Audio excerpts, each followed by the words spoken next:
அஸ்ஸலாமு அலைக்கும் வரஹ்மத்துல்லாஹி வபரகாத்துஹு. இஸ்லாம் அகச்சுத்தம் புறச்சுத்தம் என்ற இரண்டு விடயங்களை வலியுறுத்துகிறது.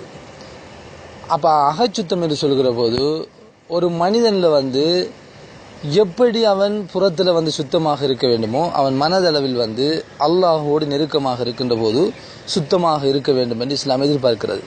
இதற்கு ஒரு நல்ல ஒரு உதாரணம் என்று சொல்வதாக இருந்தால், ஒருவர் வுலு செய்து விட்டால் சில நேரங்களில் அவருக்கு காற்று பிரிந்து விட்டால், காற்று போய்விட்டால் அவர் மீண்டும் வுலு செய்ய வேண்டும். அப்போ நாம் கேட்கலாமே, இதில் என்ன நடந்திருக்கிறது, இதில் எதுவுமே அசுத்தத்திற்காக எதுவுமே நடக்கவில்லை, நாம் ஏன் வுலு செய்ய வேண்டும் என்று யாரும் கேட்பதில்லை. அப்போ இது இஸ்லாம் கட்டளை இருக்கிறது, யாருக்காவது காற்று பிரிந்து விட்டால் அவர் மீண்டும் அந்த வுலுவை செய்ய வேண்டும் என்று இஸ்லாம் சொல்லுவதை நாங்கள் பார்க்குறோம்.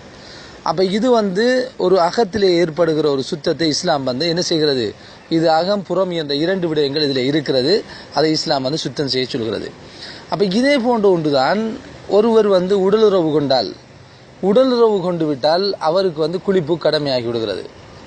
ஜிமா என்று சொல்லக்கூடிய இந்த உடலுறவை ஒரு மனிதன் எந்த அமைப்பில் வேண்டுமானாலும் ஒருவர் செய்து கொள்ளலாம். இஸ்லாம் எங்களுக்கு அது அனுமதி அளித்திருப்பதை பார்க்கிறோம். அனுமதி அளிக்கப்பட்ட ஹலாலான வழிமுறைகளில் தனது மனைவிமார்களோடு இஸ்லாம் தடுக்கப்பட்டதை தவிர்த்து எந்த அடிப்படையில் வேண்டுமாக இருந்தாலும் அவர் ஜிமா செய்து கொள்ளலாம், அவர் உடலுறவு செய்து கொள்ளலாம் என்பதை தான் காணக்கூடியதாக இருக்கிறது. அப்போ நாம் உடலுறவுக்கு ஜிமாவுக்கு என்ன வரைவிலக்கணம் சொல்கிறோம்? இப்போ யாராவது இந்த உலகத்தில் ஒரு ஆணும் ஒரு பெண்ணும் தன்னுடைய உறுப்புகளில் மூலம் மாத்திரம் செய்வதுதான் உடலுறவு என்று நாம் யாருமே சொல்றதில்லை. இப்போ ஒரு ஆணும் பெண்ணும் உடலுறவு செய்கிறார்கள் என்று நாம் செய்து கொண்டால், நாம் கருத்தில் கொண்டால், இரண்டு பேரும் தங்களுடைய உறுப்புகளை பயன்படுத்தி மாத்திரம்தான் அவர்கள் உடலுறவு செய்கிறார்கள் என்பது அர்த்தம் கிடையாது. அவர்களுடைய வேறு சில பாகங்களை கொண்டும் அவர்கள் உடலுறவு செய்யக்கூடிய ஒரு வாய்ப்பு இருப்பதை நாங்கள் பார்க்குறோம். அதை தான் நம்ம ஜிமான்னு சொல்கிறோம். உதாரணமாக இப்போ நாம் விபச்சாரம் என்று சொல்கிறோம்.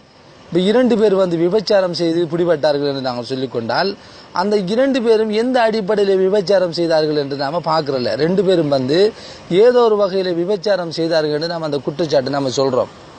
அப்போ இந்த அடிப்படையில் தான் ஒரு மனைவியோடு ஜிமா செய்து விட்டார் என்று சொன்னால் அவர் ஏதோ ஒரு வகையில் ஜிமாவை செய்து கொள்கிறார். இதைத்தான் இஸ்லாம் எதிர்பார்க்கிறது.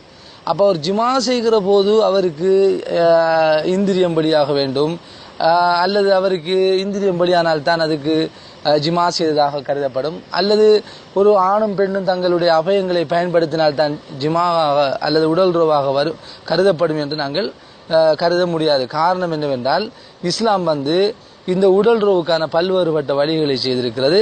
அதே போன்று ஒரு மனிதனும் ஒரு மனைவியின் மூலம் பல்வேறுபட்ட வடிவங்களில் இந்த உடலுறவை ஆக்கிக் கொள்வதற்காக இஸ்லாம் சில வழிமுறைகளை காட்டியிருக்கிறது.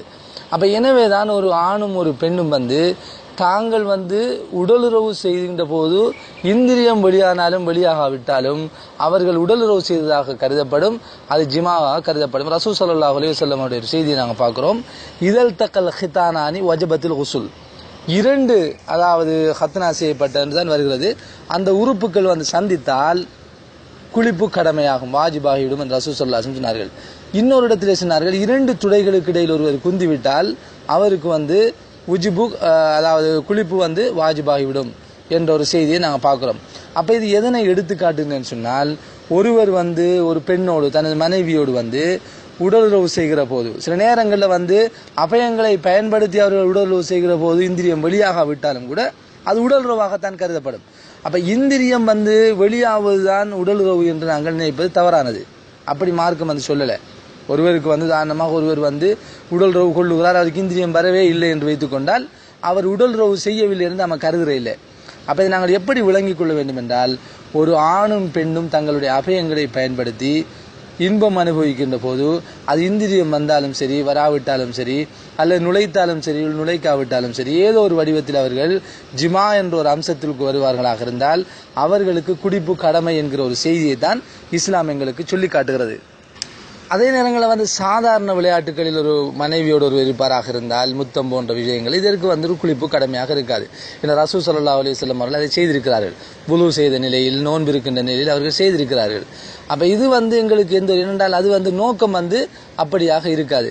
ஆனால் ஒருவர் உடல் உறவு கொள்கிற, அதாவது ஒரு மனைவியோடு இன்பம் அனுபவிக்கின்ற நோக்கத்தில் ஒருவர் மனைவியை தீண்டுவாராக இருந்தால் அவர் எந்த வடிவத்தில் அந்த உடல் உறவை ஆக்கி கொண்டாலும் அவருக்கு குளிப்பு கடமை என்பதை தான் நாங்கள் உணரக்கூடியதாக இருக்கிறது. ஏனென்றால் அப்படி நாங்கள் இல்லை என்கிற ஒரு நிலைப்பாட்டுக்கு, அதாவது குளிப்பு கடமை இல்லை என்கிற ஒரு நிலைப்பாடு வருவமாக இருந்தால், அதாவது இந்திரியம் வெளியாக விட்டால் குளிப்பு கடமை இல்லை என்ற நிலைமைக்கு வருவமாக இருந்தால், சில வேளை மனைவியோடு நாங்கள் உடல் உறவு கொள்கிற போது இந்திரியம் வராவிட்டாலும் வெளியாக விட்டாலும் கூட நாங்கள் குளிக்க வேண்டிய சூழல் இருக்காது என்கிற நிலைமைக்கு நாங்கள் வந்து விடுவோம். எனவே இதுல தூய்மை தன்மை இருக்காது. அப்படியான ஒரு சட்டம் இல்லாவிட்டால் இஸ்லாம் இதுல கூறுகின்ற அந்த தூய்மை தன்மை நிச்சயமாக இல்லாமல் போய்விடும். எனவே ஒரு ஆணும் பெண்ணும் உடல் உறவு நோக்கத்தில் எந்த ஒரு அடிப்படையில் அவர் நெருங்கினால் அது அவர்களுடைய உறுப்புகளை பயன்படுத்தி ஏதாவது முயற்சிகளை செய்தால் அது குளிப்பு கடமையாகிவிடும் என்கிற ஒரு செய்தியை தான் நாங்கள் இந்த இடத்திலே கூறக்கூடியதாக இருக்கிறது.